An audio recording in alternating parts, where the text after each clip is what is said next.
লোকসভা নির্বাচনে জয় পেতে মরিয়া প্রতিটি রাজনৈতিক দলের প্রার্থীরা। তাই ব্যারাকপুর কেন্দ্রের প্রার্থীরা প্রচার চালাচ্ছেন জোর কদমে। ইতিমধ্যে ব্যারাকপুরের রাজনৈতিক দলগুলি নিজেদের প্রার্থীদের প্রচার সারতে আসছেন দলের হেভিওয়েট নেতা মন্ত্রীরা, আর তারা প্রচারে এসে শুরু করেছেন বাকযুদ্ধ।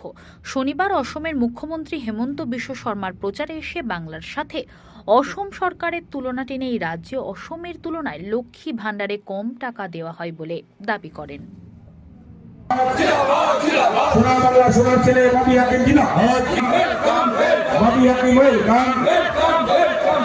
আমি দুটো কথা বলার জন্য আমি সুযোগ দিচ্ছি। আমি অনুরোধ করবো আমার ঢাকা বিধানসভা ইলেকশন কমিটির চেয়ারম্যান गोपाल। धन्यवाद।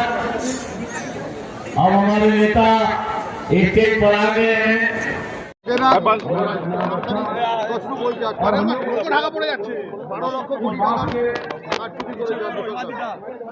আজকে সবাই বলেছে 12 লক্ষ কোটি টাকার দুর্নীতি হয়েছে।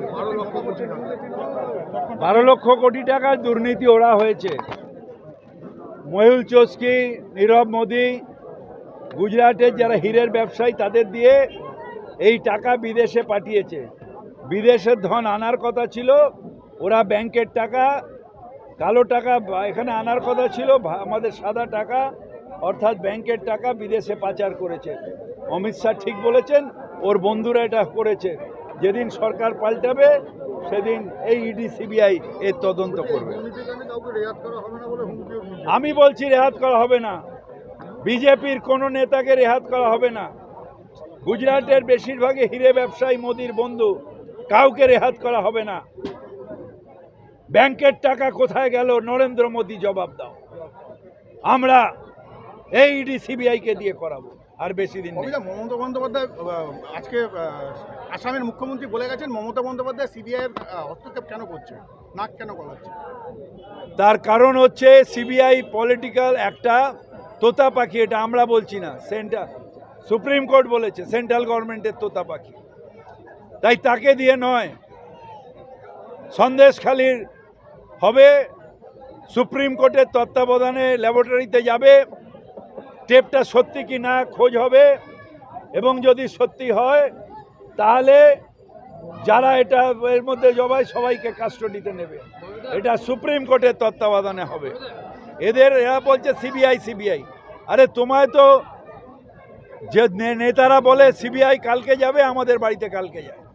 সিবিআই তো এখন সেন্ট্রাল গভর্নমেন্টের তোতা পাখি।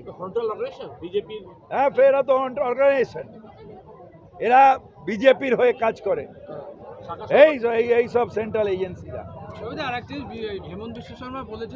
এতে কি হয়, আমি বিশ্বাস করি যে সিবিআই ইডির best officers of the country, কিন্তু এদের এই এদিক ওদিক পলিটিক্যাল পারপাসে ইউজ করে এদের সম্মানহানি হচ্ছে, এদের ডিগ্রেডেশন হচ্ছে। এটা অনেক সিবিআই ইডির সেন্ট্রাল অফিসাররাও আমাকে বলেছে যে আমাদের মিসইউজ হচ্ছে।